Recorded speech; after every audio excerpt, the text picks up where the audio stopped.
अस्सलाम वालेकुम। मैं हूं आपका होस्ट, आपका दोस्त अहमद अली।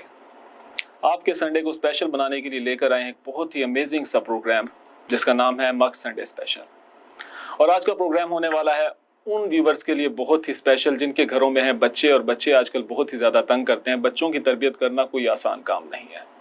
तो आज के जो हमारे मेहमान हैं बच्चों के हवाले से बहुत ही ख़ास शोहरत रखते हैं, और हर दौर के बच्चों में तो हम नहीं कह सकते, लेकिन बहुत अरसा से वो कई 2-3 जनरेशन्स के लिए बहुत अच्छा वर्क कर चुके हैं और पॉपुलर हैं बहुत ज़्यादा। तो आज के गेस्ट का मैं तारुफ करवाना चाहूँगा। हमारे आज के गेस्ट हैं सदारती अवार्ड याफ्ता राइटर अली इमरान मुमताज़, जो कि एक बहुत ही बच्चों के फेमस मैगज़ीन किरण रोशनी के चीफ एडिटर भी हैं। अस्सलाम वालेकुम अली। वालेकुम अस्सलाम। अली, सबसे पहले तो वेलकम कहूँगा आपको मग संडे स्पेशल प्रोग्राम में, और बहुत अच्छा लगा कि आपने टाइम निकाला हमारे प्रोग्राम के लिए। और बच्चों के हवाले से आज हम बातचीत करेंगे, लेकिन इसके साथ साथ आपकी ज़ात के हवाले से भी बातचीत करेंगे। तो अली, आपको देखकर तो नहीं लगता है कि आपको इतना अरसा हो चुका है इस फील्ड के अंदर, इतना जितना आपने काम किया है, जितनी आपकी शोहरत है। आई थिंक 2 बार आप सदारती अवार्ड विन कर चुके हैं, और साउथ पंजाब में मेरे ख्याल में आप पहले राइटर हैं जिन्होंने 2 बार सदारती अवार्ड हासिल किया है। बिल्कुल सही फरमाया जनाब आपने। तो आप ये भी कह सकते हैं कि हमारे साउथ पंजाब का, हमारे मुल्तान की एक शान भी है, और आपने हमारे मुल्तान का ना सिर्फ नाम रोशन किया है बल्कि पूरे साउथ पंजाब का नाम रोशन किया है। तो अली, ये बताइए कि आपको कितना अरसा हो गया है इस बच्चों के अदब से जुड़े हुए? सच बताऊं कि झूठ बताऊं, ये बताएं पहले आप। मैं कहता हूं कि मेरे प्रोग्राम में तो आपको बिल्कुल सच बोलना चाहिए। सही। आपको सुनकर हैरत होगी, 24 साल हो गए मुझे बच्चों के अदब पर काम करते हुए। रियली? बिल्कुल रियली। इसलिए तो कह रहा हूँ कि आपको हैरत होगी सुनकर, इसलिए पूछना सच बताऊं कि झूठ बताऊं। तो 24 साल आपको अगर बच्चों के अदब पर काम करते हुए हो चुके हैं, तो इसको आप अपने राइटिंग कैरियर का आप ये मुझे पीरियड बता रहे हैं, दौरानिया बता रहे हैं, या फिर आप जब से मैगजीन चला रहे हैं उसके हवाले से? नहीं, जब मैंने राइटिंग शुरू की थी सन 96 में मैंने राइटिंग शुरू की थी बच्चों के लिए लिखना, और आज 2020 चल रहा है, और अल्हम्दुलिल्लाह जहाँ तक मैगजीन की बात है इसको तो 16 साल हो चुके हैं। 16 साल मैगजीन के लिए 16 साल से काम हो रहा है, और बच्चों के अदब से मेरा एक लगाव है, इश्क है, और मैं इसको कभी छोड़ नहीं सकता। तो अली, आपको नहीं लगता कि आने वाले दिनों में आपको इसको छोड़ना, अगर नहीं कह सकते तो इससे दूरी इख्तियार करना पड़ेगी, क्योंकि डिजिटल टाइम आ चुका है। आजकल के जो बच्चे हैं वो टैब्स के साथ टाइम स्पेंड कर रहे हैं, मोबाइल गेम्स के साथ टाइम स्पेंड कर रहे हैं, और शायद उस तरह के बच्चे नहीं रहे जैसा कि हमारा बचपन हुआ करता था। नौनिहाल, हमदर्द, उम्र यार की कहानियाँ या फिर टार्जन की कहानियाँ पढ़कर हम बड़े हुए हैं, और अदब से बड़ा लगाव रहा है। और उस टाइम पर ऐसा था कि स्कूल्स में भी लाइब्रेरीज़ के अंदर इस किस्म की कहानियाँ हुआ करती थी, और पेरेंट्स बड़े अगर डाइजेस्ट पढ़ा करते थे तो फिर वो बच्चों के लिए उनके लेवल की, मतलब जो उनकी सोच से मुताबिकत रखने वाले, उनको बुक्स या फिर डाइजेस्ट कह लें, रसाइल ला कर दिया करते थे, मैगजीन ला कर दिया करते थे। लेकिन आजकल के जो वालिदैन हैं वो शायद ना ही तो खुद अदब से लगाव रखते हैं, और ना ही वो इस किस्म की बच्चों को चीज़ें प्रोवाइड कर रहे हैं। तो इसकी वजह से शायद हमारे जो बच्चे हैं वो वक्त से पहले बड़े नज़र आते हैं। बच्चों के अंदर ही बचपन देखने में हमें नहीं मिलता है। जी, आपकी बात मैं मानता हूँ कि जदीद दौर आ चुका है। बच्चे जो है ना टैब पे कार्टून्स भी देख रहे हैं, गेम्स भी खेल रहे हैं, लेकिन बहुत सी जगहों पे ऐसे वालिदैन भी देखे हैं जो अपने बच्चों को मोबाइल से दूर रखते हैं। उनकी कोशिश यही होती है कि वो पहले तालीम हासिल करें, और उसके बाद अगर वो बिजनेसमैन बनना चाहते हैं तो उनके हाथ में मोबाइल होना चाहिए। और ऐसे वालिदैन मैंने बहुत सी जगहों पे देखे हैं, और ऐसे वालिदैन से मेरी मुलाकात भी हुई है। उनका ये कहना है कि हम अपने बच्चों को जो है ना मोबाइल से दूर इसलिए रखते हैं कि ये आज के दौर का बहुत बड़ा फितना है, क्योंकि इस मोबाइल के ज़रिए यानी कि अगर हम सही इस्तेमाल करते हैं तो इसका गलत इस्तेमाल भी हो रहा है। जहाँ तक बात डिजिटल मीडिया है और बच्चों के अदब को छोड़ने की बात है, तो ऐसा बिल्कुल भी नहीं है। डिजिटल दौर में भी इस वक्त बच्चों के अदब के फ़रोग़ के लिए काम हो रहा है। पहले जब कहानियाँ अखबार में या मैगज़ीन में शाया हुआ करती थी, अब वही कहानियाँ 3D की सूरत में यानी कि CDs में भी मौजूद हैं, और टैब्स पर अगर बच्चे यानी कि उन स्टोरीज़ को कहानियों की सूरत में यानी कि ड्रामों की सूरत में देखना चाहते हैं तो बच्चों को वहाँ मिल रही हैं। ये वो चीज़ें हैं कि जदीद दौर के साथ साथ बच्चों के अदब को फ़रोग़ भी मिल रहा है, और वो जो कहानियाँ हम पहले पढ़ा करते थे या लिखते थे, अखबार में छपती थी, बच्चे पढ़ते थे, अब वो टैब्स पर भी पढ़ सकते हैं PDF की सूरत में।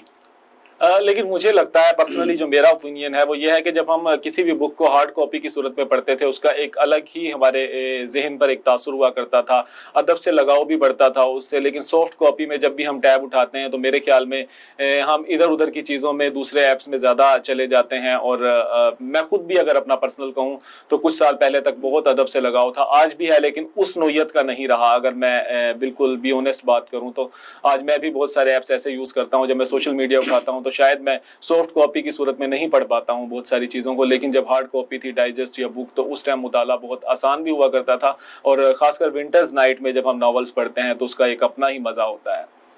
देखिए जी, इस टाइम तालीम जो है ना हमारी, वो भी डिजिटल हो चुकी है और ऑनलाइन कोर्सेज चल रहे हैं, ऑनलाइन सब काम हो रहे हैं। जहाँ तक आपने बात की कि अदर यानी कि ऐप्स की तरफ आप मुतवज्जह हो जाते हैं, इसी तरह यानी कि हर जगह यही सूरत हाल है कि जो काम हमें दिया गया है हम उसको देखते देखते अदर ऐप्स की तरफ मुतवज्जह हो जाते हैं। और अभी 2 दिन पहले की बात है कि एक बच्चे ने मुझे कॉल की, कहने लगे अंकल ये नंबर मेरी वालदा का है, तो मैं आपका मैगज़ीन बहुत शौक़ से पढ़ता हूँ, तो आप यानी कि हर महीने मुझे मैगज़ीन भेजा करें, अगर कोई मसला हो तो आप इस नंबर पे कॉल करेंगे, मेरी वालदा से कहेंगे तो मुझसे बात करा देंगे। मैंने कहा बेटा आपके पास मोबाइल क्यों नहीं है? तो कहने लगे जी मेरे वालिद साहब ने कहा जी कि जब तक आप FA नहीं क्लियर करोगे हम आपको मोबाइल नहीं दे सकते। अब ऐसे घर भी हैं। तो कहने का मकसद है कि हमने अपनी सोच, अपना ज़ाविया, अपना नज़रिया एक जगह रखना है। जब हम एक जगह रखेंगे तो हम उसी पर काम करेंगे। अब ये हमारे एक, हम इंसान हैं और हमारे अंदर एक दिलचस्पी है और हमारी एक आदत है कि अगर एक चीज़ हमारे सामने है तो हम सोचते हैं कि यार इसमें देखें ये क्या है। वो दिलचस्पी हमें दूसरी चीज़ दिखाने पर मजबूर करती है। दूसरे लफ्ज़ों में मैं इसको यूँ कह सकता हूँ कि हमारे अंदर एक हिस्सा है जासूसी करने की, कि हमने एक ऐप देखी, उस पर यानी कि देखते हैं क्या है, उसको ओपन कर लेते हैं। उसको जब ओपन करते हैं और भी कई ऐप्स सामने आई होती हैं, उनको देखने लग जाते हैं। ये एक जासूसी करने के हिस्सा है और ये हिस्सा हमें दूसरी तरफ मुतवज्जो करती है। लेकिन आई थिंक जितने भी ऐप चल रहे हैं ये शैतानी ऐप कह सकते हैं इनको। जब हम खोलते हैं तो एक इतना इनके अंदर एक चार्म हमें नजर आता है कि हम इनसे पीछे नहीं हट पाते हैं। यहाँ एक जहान बसा हुआ है और हम उस जहान में चलते ही जाते हैं, चलते ही जाते हैं। दूसरे लफ्ज़ों में मैं कहूँगा कि एक बहुत बड़ा कुआं है और हम उस कुएं में छलांग मारते हैं तो हम ये समझते हैं कि शायद नीचे गहराई कम होगी। उसकी गहराई इतनी होती है कि हम उसमें गिरते चले जाते हैं। और ऐप्स की दुनिया भी कुछ इस तरह की ही है। अच्छा, यहाँ पर एक चीज़ अली मैं कहना चाहूँगा, वो ये है कि हमारे वालिदैन जो हैं, आजकल की जनरेशन के जो न्यू पेरेंट्स हैं, वो भी इस तरह के हैं कि वो आसानियां पैदा करते हैं अपने लिए। मतलब अगर उनको लगता है कि बच्चा रो रहा है या उसे जान छुड़ानी है, जिद करनी है, तो उसको टैब लेकर दे दिया है। वो कहते हैं कि मतलब इस पे कोई सिन तो नहीं है, इसने बात तो नहीं करनी है, तो इस पे गेम्स खेल लेगा या फिर वो इस पर कुछ वीडियोस देख लेगा, कुछ वीडियोस डाउनलोड कर दे देते हैं। कुछ ऐप्स होते हैं जिनके ऊपर वो टाइम स्पेंड कर लेगा, टिकटॉक बना लेगा। तो चलें, ये टैलेंट है, इस चीज़ का भी आप नहीं कहते। अगर कोई बच्चा टिकटॉक यूज़ कर रहा है या फिर कुछ और चीज़ें यूज़ कर रहा है, ऐप्स ऐसे यूज़ कर रहा है, लेकिन इसके साथ साथ बच्चे को क्या ऐसा नहीं लगता कि अदब जो होता है, किताबें हैं, वो बच्चों की तरबियत में बहुत अहम किरदार अदा करती हैं। तो पेरेंट्स को बच्चों को अदब से दूर नहीं करना चाहिए, ऐसे मौका फराहम करने चाहिए कि जिससे वो अदब से जुड़े रहें। देखिए जी, सबसे पहली गलती वालिदैन की है कि वो अपने बच्चे को खुश करने के लिए उसको मोबाइल थमा देते हैं। बच्चा उस पर गेम खेलता है, नेट चलाता है और जब बच्चा उस पर कोई सॉन्ग लगाता है, उस पर झूमता है तो वालिदैन से खुशी से देखते हैं, देखो जी हमारा बच्चा कैसे यानी कि खुश हो रहा है। और वालिदैन अगर उस मोबाइल की बजाय, टैब की बजाय बच्चे के हाथ में कार्टून्स वाली कोई अच्छी सी स्टोरी बुक दे दें जिसमें कार्टून्स भी हों, स्टोरीज भी हों, तो बच्चा उसको पढ़ेगा। जब उसको पढ़ेगा तो ऑटोमेटिक उसके अंदर कुतुब बीनी का एक शौक भी पैदा होगा। और ये सबसे पहली गलती वालिदैन की मैं इसलिए मानता हूँ कि वालिदैन बच्चे को खुश देखकर दिल को, उनके अपने दिल को भी सुकून महसूस होता है कि हमारा बच्चा खुश है और वालिदैन खुश हो जाते हैं। और यही वो पहली गलती होती है जो बच्चे को मोबाइल की तरफ राग़िब करती है। और एक वक्त आता है कि जब बच्चा मोबाइल की जिद करता है और वालिदैन उसको मोबाइल नहीं देते, कि नहीं पहले तालीम फिर मोबाइल, उस वक्त देर हो चुकी होती है। बच्चा कहता है मोबाइल देंगे तो पढ़ूंगा वरना नहीं पढ़ना। अच्छा, हम अगर मुस्लिम हिस्ट्री को देखते हैं तो हमारे घरानों में जो अगर हम आज से 300 साल पहले, 200 साल पहले भी चले जाएं पीछे, तो मुस्लिम जो थे वो कुतब से एक ख़ास लगाव था। उनके हर घराने में एक लाइब्रेरी हुआ करती थी, वहाँ पर बुक्स हुआ करती थी, वो उनको पढ़ते थे, बाकायदा एक अच्छा टाइम गुजारते थे। और आज से मतलब 200-300 साल पीछे ही क्यों, अगर 50-60 साल पीछे भी आप जाते हैं तो हर घर में किताबें ज़रूर हुआ करती थी। और आज भी अगर आज जिनके घरों में कुछ बुज़ुर्ग पढ़े लिखे हैं तो उनकी पुरानी किताबें आपको ज़रूर मिलेगी, उनको ख़ास लगाव होगा उनसे किताब किताबों से, बल्कि न्यूज़ पेपर भी आप देख सकते हैं कि आज भी उन्हीं घरों में न्यूज़ पेपर जाते हैं जिन घरों में कुछ बुजुर्ग मौजूद हैं। अदरवाइज हम इतना ऑनलाइन देखने के आदी हो चुके हैं चीज़ों के कि हम तो आजकल सैटेलाइट चैनल से भी दूर जा रहे हैं, तो फिर न्यूज़पेपर या फिर बुक पढ़ना तो बहुत दूर की बात है। तो ऐसे में सबसे पहले तो आप ये बताएं कि आप जो वर्क कर रहे हैं इसके अंदर बच्चों को एक कैसे करैक्टर आपकी कहानियों के होते हैं, जिसमें आप ये कह लें कि सिर्फ एक एंटरटेन करने वाली कहानियां होती हैं या फिर कुछ इस्लाही पहलू भी होते हैं? तरबियत के हवाले से आप कैसा काम कर रहे हैं?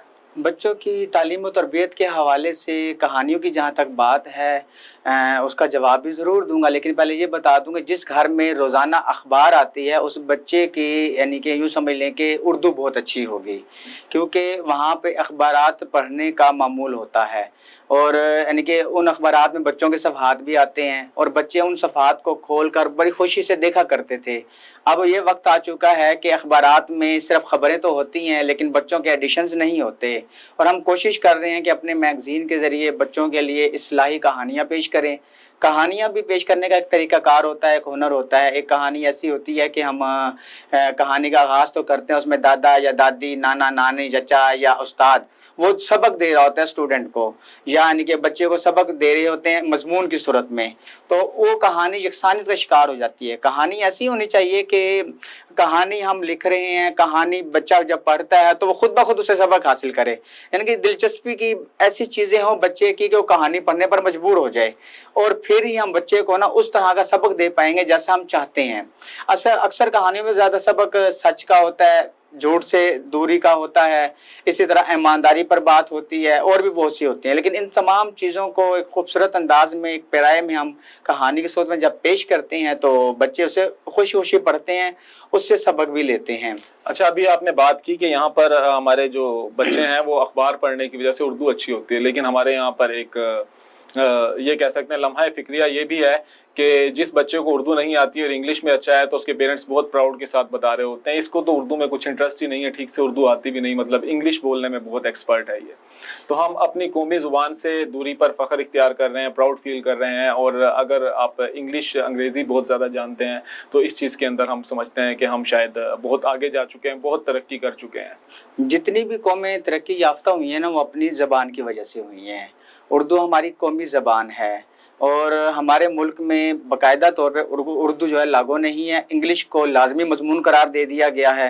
अगर तमाम यानी कि क्लासेस में उर्दू लाजमी हो और इंग्लिश को एक अख्तियारी मजमून के तौर पर पेश किया जाए तो बहुत ही बेहतरीन काम होगा। इंटर तक तो उर्दू लाजमी चल रही है, इंटरमीडिएट तक उर्दू लाजमी है, उसके बाद इंग्लिश भी है, इंग्लिश लाजमी की जा चुकी है। अब पहले गवर्नमेंट के स्कूल्स होते थे प्राइवेट, वहाँ पे उर्दू लाजमी थी और इंग्लिश को यानी कि यूँ समझने के पूछ ही लिया जाता था। अब इंग्लिश लाजिम है और यहाँ तक कि मुताला पाकिस्तान, साइंस, जितनी भी कुतुब है सब के सब इंग्लिश में आ रही हैं। इंग्लिश को यहाँ परवान चढ़ाया जा रहा है, जबकि उर्दू हमारी कौमी ज़बान है, हम उर्दू से दूर होते जा रहे हैं। और वालिदैन फ़ख्र करते हैं कि हमारे बच्चे को इंग्लिश आती है, लेकिन क्या फ़ायदा ऐसी इंग्लिश का जो हमारे मुल्क व कौम की तरक्की में ज़ीरो हो। और मैं यहाँ पर ये समझता हूँ कि इंग्लिश से हम कंपैरिजन नहीं करते, हम ये नहीं चाहते कि हम इंग्लिश में पीछे रह जाएं। इंटरनेशनल लैंग्वेज है, बहुत सारे मतलब हमें इससे बेनिफिट्स भी हैं इंग्लिश से, और इंग्लिश आना भी बहुत ज़रूरी है आज के दौर में, जिस दौर में हम जी रहे हैं इसमें। लेकिन अहमियत यह है कि आप इंग्लिश में बाकी सब्जेक्ट ना रखें, इंग्लिश को जस्ट इंग्लिश में ही रहने दिया जाए, और इंग्लिश के साथ आप स्पोकन स्किल्स के ऊपर ज़्यादा फोकस रखें तो ज़्यादा बेस्ट है। हमारे यहाँ पर यह है कि तमाम बुक्स को इंग्लिश में करने के बाद भी जो गवर्नमेंट स्कूल्स के स्टूडेंट्स हैं वो इंटर करने के बाद या ग्रेजुएट होने के बाद भी ठीक से इंग्लिश नहीं बोल पाते हैं।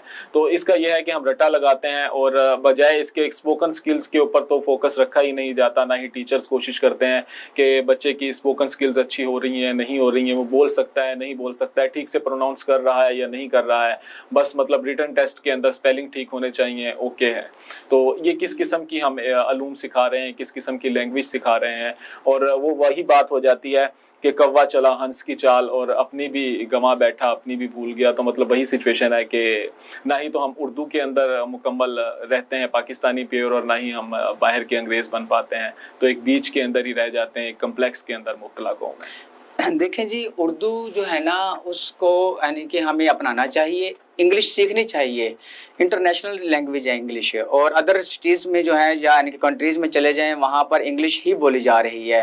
तो इंग्लिश सीखना ज़रूरी है, लेकिन उर्दू को फ़रोग़ देना भी हमारे लिए बहुत ज़्यादा ज़रूरी है। जब तक हमारे सरकारी इदारों में उर्दू बाकायदा तौर पर नाफिज नहीं हो जाती, तब तक हम इंग्लिश का शिकार रहेंगे। यानी कि इंग्लिश के शिकार से मुराद इंग्लिश हमें शिकार कर रही है, और हमें मजबूरन इंग्लिश सीखना पड़ेगी। और हमारी तनज़्ज़ुली का जो राज है वो यही है कि हम इंग्लिश सीख रहे हैं, अपनी उर्दू पर तवज्जो नहीं दे रहे। उर्दू पर तवज्जो देंगे तो इंशाल्लाह मैं यकीन से कहता हूँ कि हमारे बच्चे अच्छे नंबरों से पास होंगे, और यानी कि बेहतरीन अंदाज में अपने मुल्क के लिए बहुत से प्लान्स करके इसको तरक्की की मनाजिल की तरफ लेकर जा सकते हैं।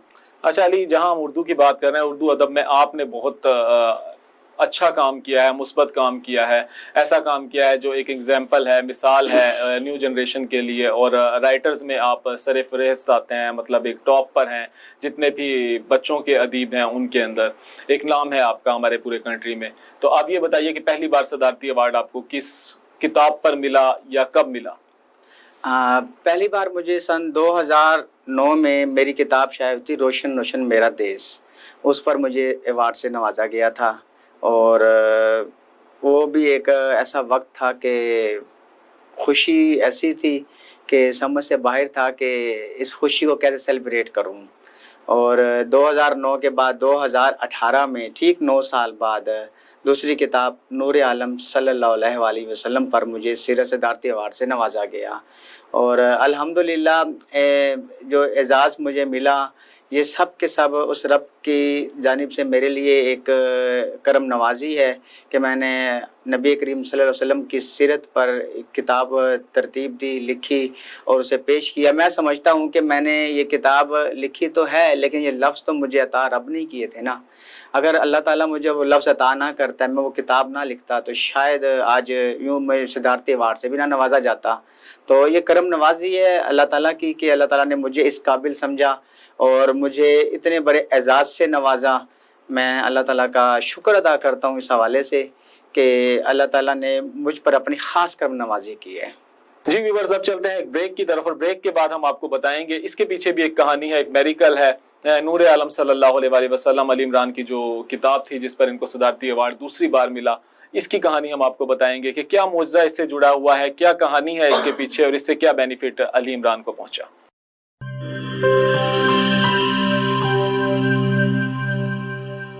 बोले दिल की बोलियां, जायके की जुबान है शमा,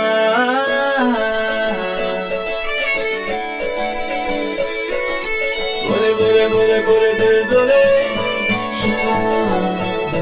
कोई निशी आई लव यू कहे,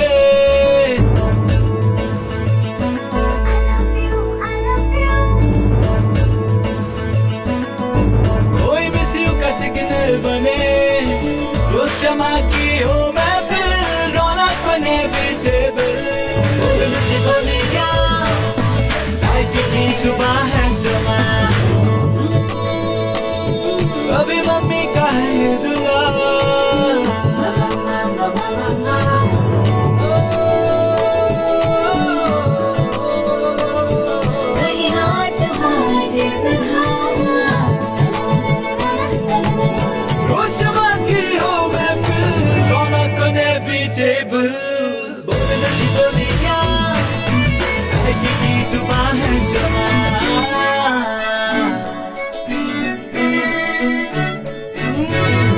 तकरार भी यही प्यार भी, तकरार भी यही प्यार भी, यही जीत भी यही हार भी, तकरार भी यही प्यार भी, यही जीत भी यही हार भी, रोज शमा की हो मैं फिर और खुले पीछे बोलिया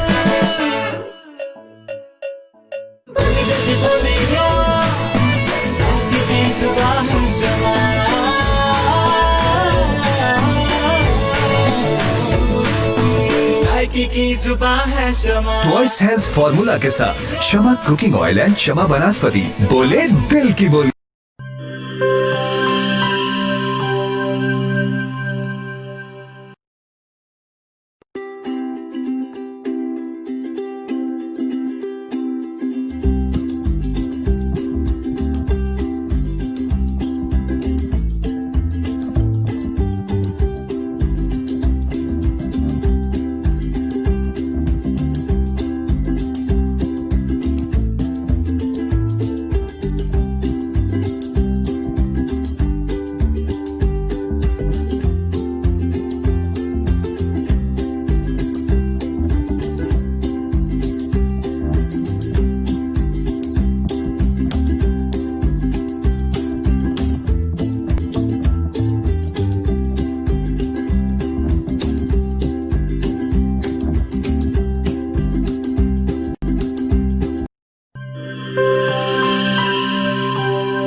once again welcome back. آپ دیکھ رہے ہیں مقصد اسپیشل پروگرام اور آج کے ہمارے گیسٹ ہیں صدارتی ایوارڈ یافتہ رائٹر، بچوں کے ادیب، بہت ہی مشہور لکھاری ہیں علی عمران ممتاز. ہم بات کر رہے تھے علی عمران ممتاز کے صدارتی ایوارڈ کے بارے میں جو سیکنڈ ٹائم ان کو ایوارڈ ملا. نور عالم صلی اللہ علیہ وآلہ وسلم ان کی کتاب تھی جن پر ان کو صدارتی ایوارڈ ملا. تو علی کو میں بہت قریب سے جانتا ہوں، اس حوالے سے ایک سٹوری ہے جو شاید علی اس پروگرام میں ابھی شیئر نہ کرتے تو وہ میں شیئر کرنا چاہوں گا، کہ بلکہ علی خود شیئر کریں گے. تو علی یہ بتائیں کہ اس کتاب کو جب آپ نے لکھا اور لکھنے کے بعد جب آپ کو ایوارڈ ملا اس پر، تو اس ایوارڈ سے آپ کو کیا بینیفٹ ہوا حاصل؟ سن 2014 میں میں نے جب نور عالم صلی اللہ علیہ وآلہ وسلم کے حوالے سے ایک کہانی لکھی تو میرے دل میں آیا کہ میں اسے کتابی شکل میں بھی شائع کرواؤں گا. اور مکمل کتاب ریڈی تھی، پرنٹ کروانی تھی، لیکن منظوری نہیں تھی اللہ تعالیٰ کی جانب سے. 2014 گزر گیا، 15 گزر گیا، 16 گزر گیا، 17 گزر گیا، 2018 میں اس کی منظوری ہوئی وہاں سے اور یہ کتاب فروری میں شائع ہوئی. اور اس دوران پھر ایسا ہوا کہ میں نے بھجوا دی وفاقی وزارت مذہب امور والوں کو اپنی یہ کتاب. اور ٹھیک ربیع الاول کے ماہ میں وہاں سے اسلام آباد سے کال آئی کہ آپ کی کتاب پر اس طرح ان کے ایوارڈ دیا جا رہا ہے، تو آپ اپنا ہمیں کنفرم ایڈریس بتائیں. اور میں نے ان کو ایڈریس دیا. کچھ دن بعد وہاں میرے پاس ان کے بائی ڈاک ان کی انویٹیشن آئی اور میں نے انویٹیشنز دیکھی اور میں خوشی سے پھولے نہیں سما رہا تھا. ایسے میں جب اسلام آباد گیا میں وہاں سے ایوارڈ لے کر آیا تو والدہ کو میں نے وہاں سے مجھے پیمنٹ ملی تھی، رقم ملی تھی، وہ میں نے انعام والی اپنی والدہ کو پیش کر دی کہ امی جان یہ آپ کے عمرے کے پیسے ہیں. اصل میں نا میری والدہ نے یعنی کہ 2018 سے 2 سال پہلے پیچھے چلے جائیں تو مجھے ایک دن کہہ دیا تھا کہ مجھے عمرہ کروا دو، میں تم سے کچھ نہیں مانگتی. میں نے اپنے ایک دوست کو بتایا تو اس نے کہا جی تمہاری والدہ تمہیں سے دنیا میں سب کچھ بخش رہی ہے تو تم اپنی والدہ کو عمرہ ضرور کروانا. ایک لگن تھی کہ میں نے والدہ کو عمرہ کرانا ہے اور مالی وسائل کی وجہ سے میں ایسا نہیں کر پا رہا تھا کہ کہاں سے میں کروں اور والدہ کو عمرے کے لیے بھجواؤں. بس 2018 میں جب مجھے سیرت کے موضوع پر ایوارڈ سے نوازا گیا اور ساتھ مجھے انعامی رقم ملی تو واپس آتے ہی میں نے والدہ کو پیش کی کہ یہ آپ کے عمرے کے پیسے ہیں. اس وقت والدہ نے پیسے بھی قبول کیے اور میرے استاد محترم سے کہنے لگے جی دعا کیجئے کہ آپ یعنی کہ اس کو عمرہ کرانے کے لیے نا ایئرپورٹ تک چھوڑنے بھی جائیے گا. تو یہ وہ یعنی کہ والدہ کا منہ کے نکلے ہوئے الفاظ تھے کہ جو قبولیت کا وقت تھا. ٹھیک 1.5 ماہ گزرا ہے تو والدہ کے میں نے ویزا وغیرہ لگوانا تھا اور بڑے بھائی نے ساتھ جانا تھا. اس کا مسئلہ آ گیا، وہ جا نہیں سکتا تھا. ایسے میں نا دوسرے بھائی بولے کہ آپ امی جان کے ساتھ جاؤ، آپ کا جانا بنتا ہے. میں نے کہنے لگا جی میں کیسے جا سکتا ہوں. میں نے تو والدہ کے لیے بڑی مشکل سے عمرے کے پیسے کا پلان کیا تھا، کچھ اور پیسے اکٹھے کیے ان کو دے دیے ہیں. تو انہوں نے کہا کوشش تو کرو. میں نے کسی سے اپنے ان کے کسی کو قرض دے رکھا تھا تو 3 سال سے وہاں سے پیسے نہیں آئے تھے. اسے میں نے کال کی کہ یار مجھے پیسوں کی ضرورت ہے اور 5 دن میں اس شخص نے مجھے میرے پیسے آ کر دے دیے. وہ پیسے اور وہ جو مجھے انعام ملا تھا وہ رقم ان کو ملا کر ہم نے ویزے کے لیے اپلائی کیا، ویزا لگ گیا اور میں اپنی والدہ کے ساتھ عمرہ کرنے چلا گیا. میرے خواب و خیال میں بھی نہیں تھا کہ میں عمرہ کرنے جاؤں گا اور میری خوش نصیبی ہوگی. میں وہاں جب گیا، وہاں سے جب ہم واپس آئے تو والدہ نے سب کو کہا کہ اس کا ہی جانا بنتا تھا، بڑے بھائی کا نہیں بنتا تھا. وہاں میں نے دیکھا ہے کہ جس طرح یہ ہمارے ساتھ یہاں سے گیا ہے اور وہاں سے واپس آیا ہے تو اس کا حق تھا. اس نے کتاب لکھی تھی تو اسی وجہ سے اللہ تعالیٰ نے اس کو اپنے گھر کی زیارت بھی کرائی اور اپنے محبوب کے گھر تک بھی پہنچایا. تو علی آپ کی یہ سٹوری سن کر لگتا ہے کہ آپ نے جن کی ذات پر کتاب لکھی، جس مقدس ہستی پر آپ نے کتاب لکھی، یہ انہی کی طرف سے سچا بلاوا تھا کہ اس طرح سے آپ کے تمام انتظامات پورے ہوئے اور آپ عمرہ پر جا سکے. ورنہ بہت سی ایسی خواہشیں ہوتی ہیں بہت سارے لوگوں کے دلوں میں ہی رہ جاتی ہیں. کہاں آپ والدہ کا انتظام نہیں کر پا رہے تھے، کہاں آپ خود ساتھ ان کو لے کر گئے اور عمرہ کروا کر آئے. تو یہ ایک بہت بڑا ایک معجزہ کہہ سکتے ہیں آپ اس کو اور ایک بلاوا کہہ سکتے ہیں. اسی وجہ سے آپ شاید یہ صدارتی ایوارڈ بھی ون کر سکے اور آپ کی الفاظ شاید ان کی ہستی تک پسند آ گئے تھے، وہاں تک پہنچ گئے تھے، قبول ہو گئے تھے. نذرانہ ہوتا ہے الفاظ کا بھی جو آپ نے لکھا تھا، دل سے لکھا تھا، عقیدت کے ساتھ لکھا تھا. تو علی آپ کی لائف کے بارے میں اگر میں بات کروں، کہتے ہیں کہ ہر کامیاب انسان کی زندگی کے پیچھے ایک دردناک کہانی ہوتی ہے اور اس کہانی کا، اس درد کا جو اختتام ہوتا ہے وہ ایک کامیابی پر ہوتا ہے، ایک سکسیس پر ہوتا ہے. تو آپ کی زندگی میں ایسا کیا درد تھا جس نے علی عمران کو علی عمران ممتاز بنا دیا، دوسروں سے ممتاز بنا دیا؟ سوال بہت عجیب آپ نے کیا ہے. ویسے تو اکثر جگہ پہ سوال یہی کیا جاتا ہے کہ ہر کامیاب شخص کے پیچھے ایک عورت کا ہاتھ ہوتا ہے تو میں کہا کرتا تھا کہ اور 1000 ناکام شخصوں کے پیچھے بھی ایک عورت کا ہاتھ ہوتا ہے، لیکن یہاں سوال تھوڑا ڈفرینس آ گیا کہ سوال ممتاز آ گیا ہے نا، علی عمران ممتاز تھے، اس لیے سوال کے اندر بالکل۔ تھوڑا سا انفرادیت ہے۔ تو اس میں سوال آپ نے یوں کر دیا کہ ایسا کیا ہوا، ایسا کیا درد ملا کہ آپ اتنے ممتاز ہوئے۔ بالکل اس بارے میں نا یہ بتاتا چلوں کہ میں نے پڑھا بھی ہے، حدیث شریف میں بھی لکھا ہوا ہے اور بڑے بزرگوں سے بھی سنا ہے کہ اللہ تعالیٰ جس پر مہربان ہوتا ہے نا تو اسے تکلیفیں دے کر آزماتا ہے۔ اگر وہ اس تکلیفوں میں آزمائش میں کامیاب ہو جاتا ہے تو اللہ تعالیٰ اسے ممتاز کر دیتا ہے، اس کو اپنے اور قریب کر لیتا ہے اور دنیا میں اس کو ایسا مقام دیتا ہے کہ وہ سوچ بھی نہیں سکتا۔ شاید میری زندگی میں بھی کچھ ایسا تھا کہ ٹریجڈیز تو بہت ہوئی ہیں لائف میں، کچھ ٹریجڈیز ایسی بھی ہوئی ہیں کہ میں دل برداشتہ ہو گیا تھا، اور پھر لائف میں ایک ایسا وقت بھی آیا کہ جب میرے پاس نہ موبائل رہا، نہ موٹر سائیکل رہی، نہ گھر رہا، نہ بزنس رہا، بالکل صفر ہو گیا تھا میں۔ اور ایسے وقت میں اللہ تعالیٰ نے مجھے ایسے معجزات دکھائے کہ جسم کانپ اٹھے، ایسی چیزیں میں نے محسوس کی اور مجھے پتہ چلا کہ رب ہے۔ اور جب میں بالکل زیرو بیلنس ہو چکا تھا تو میں نے ایسے ہی ایک امام مسجد سے پوچھا، ان کو میں نے بتایا، انہوں نے کہا جی تم تو بڑے خوش نصیب ہو کہ اللہ تعالیٰ تجھے آزما رہا ہے، اگر تم غلط راستے پر چل جاتے تو سمجھ جاؤ کہ تمہاری غلطیوں اور کوتاہیوں کی تمہیں سزا مل رہی تھی، جبکہ تم نے ایک اچھا راستہ اپنایا ہوا ہے تو سمجھ لو کہ تمہاری آزمائش ہو رہی ہے، ڈٹے رہو اور انشاءاللہ ایک دن تم ایک کامیاب انسان بنو گے۔ بس وہ امام مسجد کی بات میرے دل و دماغ میں بیٹھی اور اس پر میں نے عمل کیا اور اللہ تعالیٰ کے جو راہ ہے اس راستے کو ہی اپنایا ہوا تھا پہلے بھی، ابھی بھی اسی کو اپنایا ہوا ہے، اسی راستے پر چل رہا ہوں اور کامیابیاں جو ہیں وہ مجھے یعنی کہ آئے دن مل رہی ہیں، آئے دن مجھے کامیابیاں مل رہی ہیں۔ اور جہاں درد کی بات ہے تو درد تو ہر انسان کی زندگی کا حصہ ہوتا ہے، خوشیاں تو انسان کو ملتی ہی ہیں لیکن جو درد ملتے ہیں نا تو وہ درد انسان کو کامیابی کی منازل تک لے کر جاتے ہیں۔ اگر ہم یعنی کہ اپنے دردوں کو ایک طرف رکھ دیں اور اپنے زندگی کا مشن بنا لیں کہ ہم نے یہ کام کرنا ہے، تکلیفوں کی پرواہ نہیں کرنی، لاکھ آندھی آئے، طوفان آئے، بارش آئے، ہم نے اپنے مشن میں ڈٹ جانا ہے تو ہمیں کامیابی سے کوئی روک نہیں سکتا، بلکہ کامیابی خود آگے ہمارے قدم چومنے لگ جائے گی۔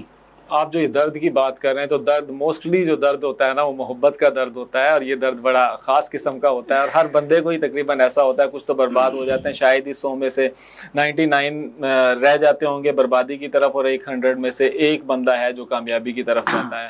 تو آپ بتائیے آپ کا درد کس قسم کا ہے؟ یہ جوڑوں کا درد تھا یا پھر محبت کا درد تھا؟ کس قسم کا درد تھا یہ درد محبت کا ہی تھا۔ اگر زندگی میں محبت کا یہ درد نہ آتا تو شاید میں آج اس مقام تک بھی نہ پہنچتا۔ تو مطلب ہم یہ سمجھ سکتے ہیں کہ صدارتی ایوارڈ یافتہ رائٹر جس نے بہت ساری کہانیوں کو تخلیق کیا، مکمل کیا، بہت ساری کتابوں کو مکمل کیا، اس کی اپنی زندگی میں محبت کی جو کہانی تھی وہ ادھوری رہ گئی، اس کو وہ مکمل نہیں کر پائے۔ تو یہ صاف لفظوں میں کہا جا سکتا ہے کہ علی عمران کی پہلی محبت ادھوری رہ گئی۔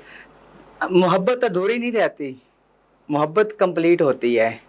ہم جس سے محبت کرتے ہیں وہ بھلے ہم سے محبت نہ کرے لیکن ہمیں تو اس سے محبت ہے نا، اور جو محبت کرتا ہے نا وہ کبھی کسی سے نفرت نہیں کرتا ہے، چاہے کچھ بھی ہو جائے۔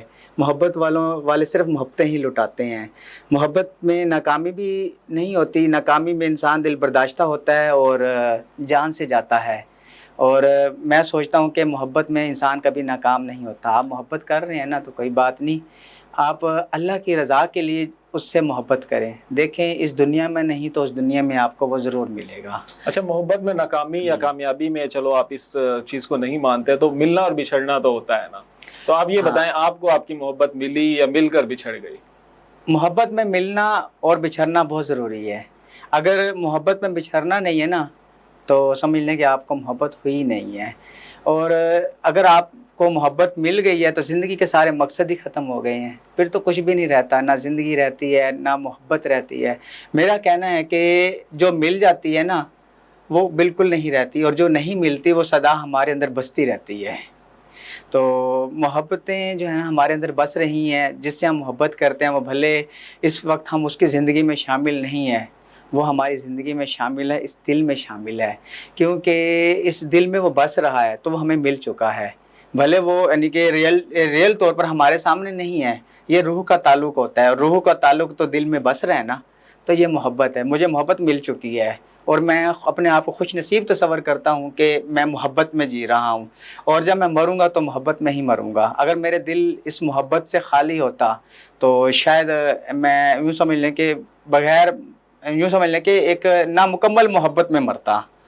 और मैं खुश नसीब हूँ कि अल्लाह ताला ने मुझे मोहब्बत जैसे अजीम तोहफ़े से नवाजा है, और ये वो दर्द है, ये वो आसेब है जो एक दफ़ा दिल में बस जाए ना तो इंसान की जान लेकर ही ख़त्म होता है, और वो ख़त्म नहीं होता बल्कि वो दूसरी दुनिया में कन्वर्ट हो जाता है, और वो मोहब्बत उसे यहाँ नहीं तो वहाँ ज़रूर मिलती है।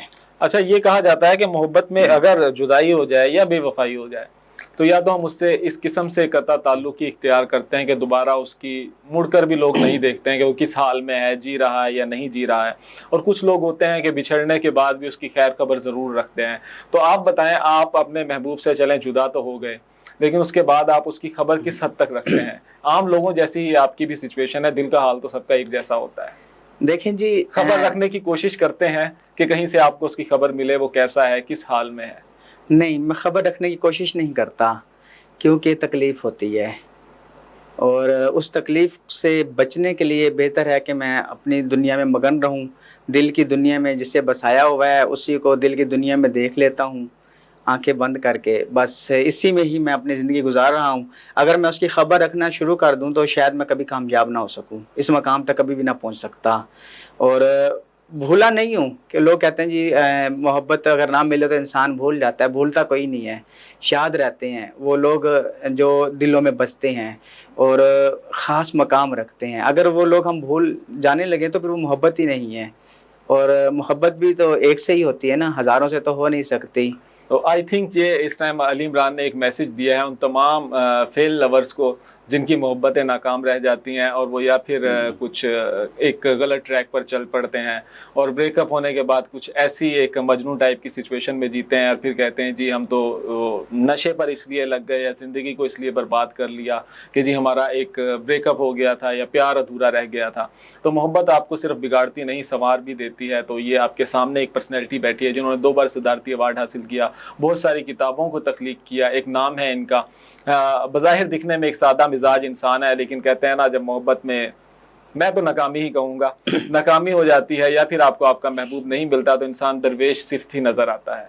तो ये आपने एक मैसेज बहुत ब्यूटीफुल सा दिया है। तो अब मैं आपसे एक और चीज़ पूछना चाहूँगा, मोहब्बत एक बार या बार बार?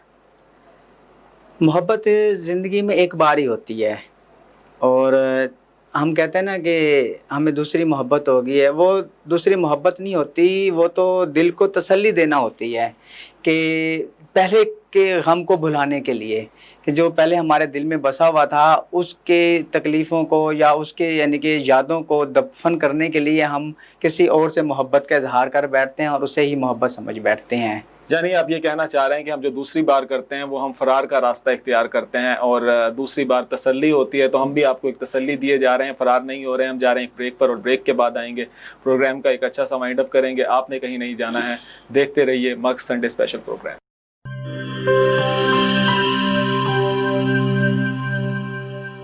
बोले दिल की बोलियां, जायके की जुबान है शमा,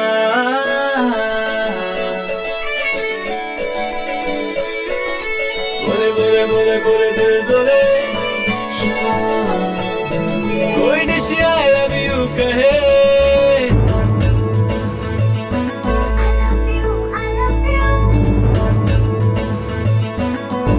कोई मिस यू का सिग्नल बने, रोज शमा की हो मैं फिर रौनक बने पीछे बिल, बोले दिल की बोलियां, जायके की जुबान है शमा, अभी मम्मी का है दुआ,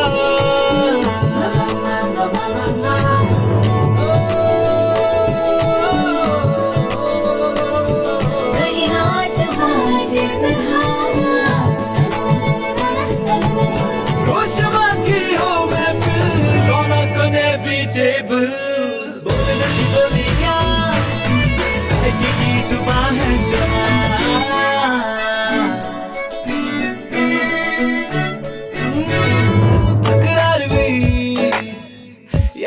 प्यार भी, तकरार भी, यही प्यार भी, यही जीत भी, यही हार भी, तकरार भी, यही प्यार भी, यही जीत भी, यही हार भी, रोज शमा की हो महफिल और खुले पीछे बिल, बोली दिल की बोलियां, साथी की जुबान है शमा,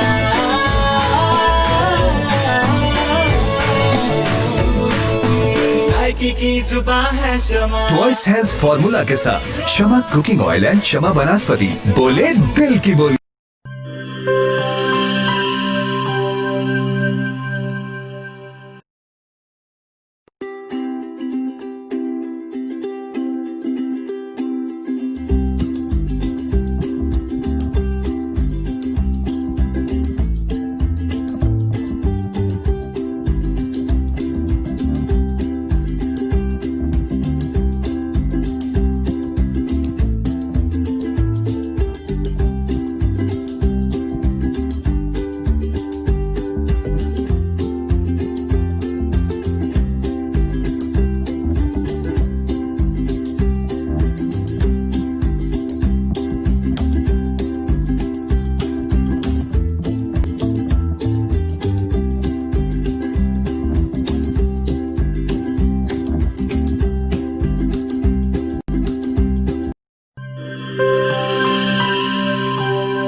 Once again, welcome back to Mux Sunday Special Program.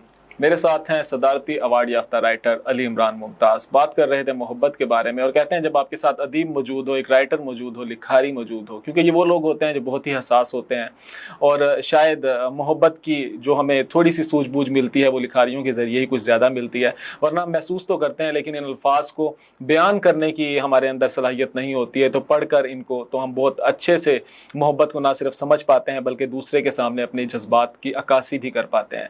तो आज मोहब्बत के बारे में मैंने इसीलिए अली इमरान से बहुत सारी बातें की। तो अली इमरान, इन शॉर्ट ये बता दीजिए मोहब्बत आपकी नज़र में क्या है? मेरी नज़र में मोहब्बत रब की तरफ जाने का एक रास्ता है। मोहब्बत इंसान को रब की तरफ मतवज्जा करती है और जो मोहब्बत इंसान को रब की तरफ मतवज्जा ना करे और दूसरे कामों पर लगा दे वो मोहब्बत नहीं होती। वो जिस्म का सुकून होता है या जिस्म की हवस होती है। मोहब्बत का जो ताल्लुक़ है वो रूह से होता है और रूह का जो ताल्लुक़ है वो रब से होता है। और मैं इसलिए कहता हूँ कि मोहब्बत रब से मिलाने का एक बेहतरीन रास्ता है। अगर आप किसी से मोहब्बत करते हैं ना तो उसी की मोहब्बत ही मोहब्बत में आप रब के रास्ते की तरफ चल पड़े, आप देखिएगा वो आपकी मोहब्बत आपको यहाँ नहीं तो वहाँ ज़रूर मिलेगी। I totally agree with you. ऐसा होता है कि अक्सर, बल्कि मैं अपना एक्सपीरियंस नहीं, मैं मोहब्बत के बारे में बात करना चाहूँगा कि जब आपका महबूब आपके साथ होता है ना तब शायद हमें अजानों की भी फिक्र नहीं हो रही होती है, किसी चीज़ की परवाह नहीं होती है कि क्या टाइम है क्या नहीं है, मज़हब से भी दूरी होती है अक्सर, बस महबूब ही होता है। मैं एक इश्क मिजाजी मोहब्बत की बात कर रहा हूँ। लेकिन जब मोहब्बत में जुदाई आ जाती है या फिर जुदाई आने वाली होती है या आपको किसी ने हासिल करना होता है, आपको किसी को हासिल करना होता है, देन फिर ऐसा होता है कि आप तहज्जुद भी पढ़ रहे होते हैं, आप सजदे भी कर रहे होते हैं, फिर आप अजानें होती हैं तो बेसाख्ता आपके हाथ भी उठते हैं और आप मज़ारों पर जाकर उस बंदे को मांगते भी हैं, मन्नतें भी मांगते हैं। तो ये भी एक मोहब्बत ही है जो आपको सूफीज़म की तरफ ले जाती है या फिर अल्लाह से मिला देती है। इस बारे में कहना चाहूँगा कि मोहब्बत जो है ना इश्क की तरफ राग़िब तब करती है जब इश्क मजाजी का होना ज़रूरी है। इश्क मजाजी होगा तो हम इश्क हकीकी की तरफ राग़िब होंगे, जब इश्क मजाजी नहीं होगा तो रब से इश्क का हमें पता ही कैसे चलेगा। और अच्छा, आजकल ऐसे लवर्स भी तो हमें देखने में मिलते हैं जिनको हर दूसरे महीने एक नया प्यार हो जाता है। तो ये कैसे लवर्स होते हैं? और मुझे तो बड़े इंटरेस्टिंग भी लगते हैं, मजे के होते हैं, इनकी लाइफ बड़ी मजे ये प्यार नहीं होता, ये वक्त गुजारी होती है जी। लेकिन वो शिद्दत से करते हैं। पहला प्यार भी बड़ी शिद्दत से होता है, ब्रेकअप भी बड़ी शिद्दत से होता है और उसके बाद जब दूसरी मोहब्बत होती है उसका आगाज भी बड़े जोशो खरोश के साथ होता है। इसे हम प्यार का नाम नहीं देते, ये आदत होती है। जब हम मुसलसल एक माह तक किसी एक से एक ही टाइम पर मिलते रहेंगे तो उसके बाद हमें उसकी आदत हो जाएगी, फिर हम उसके बगैर जीना भी हमारे लिए मुहाल हो जाता है और उस आदत को ख़त्म करना ज़रूरी होता है। आदत जो है ना मोहब्बत से ज़्यादा खौफनाक और मुश्किल तरीन चीज़ है। किसी को अपनी आदत मत बनाएं, मोहब्बत करें। तो आई थिंक ये जो व्यूवर्स हैं इनको ये मैसेज बहुत ब्यूटीफुल सा पहुंच गया है कि मोहब्बत और अटैचमेंट के बीच में डिफरेंस भी हमें पता होना चाहिए। समटाइम्स ऐसा होता है कि हम इस कंफ्यूजन में होते हैं कि हमें लगता है कि हमें सामने वाले इंसान से मोहब्बत हो चुकी है اور ہم اس کو اکثر لائف پارٹنر بھی بنا لیتے ہیں یا پھر اس کے ساتھ بہت سے سیریس ڈیسیجن لے لیتے ہیں لائف میں بہت آگے تک چلنے کے، لیکن پھر جا کر ہمیں پتہ چلتا ہے کہ ہمیں اس سے محبت نہیں، وقتی لگاؤ تھا، اٹیچمنٹ تھی۔ تو سب سے پہلے اپنی فیلنگ کو آبزرو کیجئے، جج کیجئے، اپنے آپ سے پوچھئے، اس سے تھوڑی دوری اختیار کیجئے، پھر دیکھیے کہ آپ کو واقعہ ہی محبت ہے یا پھر وقتی اٹیچمنٹ ہے۔ اور اگر وقتی اٹیچمنٹ ہے تو پھر اس کا علاج پاسبل ہے، اگر محبت ہے تو پھر کوشش کیجئے کہ آپ کو آپ کی محبت مل جائے۔ اور اس کے ساتھ ہی علی عمران، آپ جاتے جاتے کوئی بیوٹیفل سا میسیج ویورز کے لیے کیا دینا چاہیں گے؟ کتاب کے حوالے سے اسپیشلی ضرور بات کیجیے گا کہ آج کی جو جنریشن ہے وہ کتاب سے دور ہوتی جا رہی ہے، آپ کیا کہنا چاہیں گے؟ ہاں، کتب بینی کو فروغ دینے کے لیے ضروری ہے والدین اپنے بچوں کے ہاتھ میں موبائل کی بجائے کتاب پکڑائیں، بلکہ بازار سے کتاب خریدیں، گھر آئیں اور بچوں کو دیں کہ آپ اس کتاب کا مطالعہ کریں۔ کتاب کے مطالعے کرنے سے بچوں کی اردو املا، اردو یعنی کہ وہ بھی بہتر ہوگی، اور کتب بینی کے فروغ کو بھی بہت حد تک یعنی کہ ایک مدد ملے گی۔ جیسا کہ آج کل ہر جگہ یہ بات کی جا رہی ہے کہ کتب بینی کے فروغ کے حوالے سے کہ آج کتابوں کا دور نہیں رہا، کتابیں چھپنا بند ہو رہی ہیں، پبلشرز نقصان میں جا رہے ہیں۔ تو میں اس نقصان کو بچانے کے لیے، کتابوں کے فروغ کے لیے ضروری ہے کہ سب سے پہلا قدم والدین اٹھائیں۔ اگر والدین یہ قدم اٹھائیں گے تو بچے بھی کل کو کتاب مانگیں گے، کتاب خریدیں گے، کتاب پڑھیں گے۔ اسی خوبصورت سے پیغام کے ساتھ علی عمران ممتاز، ہم آپ سے اجازت چاہیں گے کہ آپ نے قیمتی ٹائم میں سے آپ نے ہمارے پروگرام سنڈے اسپیشل پروگرام کے لیے ٹائم نکالا، اور اس کے ساتھ ہی ویورز میں آپ سے کہنا چاہوں گا کہ لوگوں کو جج کرنا چھوڑ دیجئے۔ کسی بھی انسان کی زندگی کا ایک ورق پڑھنے کے بعد اگلی کہانی اپنی طرف سے تخلیق مت کیجیے۔ ہر انسان کی زندگی کے پیچھے ایک کہانی ہوتی ہے، ایک داستان ہوتی ہے، جیسا کہ بہت ساری کہانیوں کے خالق ہمارے ساتھ موجود تھے، علی عمران ممتاز موجود تھے۔ ان کی زندگی کا ہم نے آپ سے پوری زندگی کی کہانی تو ہم شاید نہیں شیئر کر سکتے تھے، لیکن ایک ورق کو ہم نے شیئر کرنے کی ضرور کوشش کی ہے آپ سے۔ اور اس کے ساتھ ہی میں آپ سے اجازت چاہوں گا، اور جاتے جاتے یہ کہوں گا کہ دیکھتے رہیے گا سنڈے اسپیشل پروگرام۔ ہر بار ایک نئی پرسنالٹی ہوگی، ڈفرینٹ پروگرام ہوگا، تھوڑا سا اسپائسی ہوگا، کئی بار سیڈ بھی ہوگا، لیکن دیکھتے رہیے گا، بہت کچھ آپ کو سیکھنے کا موقع ملے گا۔ اس کے ساتھ ہی احمد علی کو اجازت دیجیے، اللہ نگہبان۔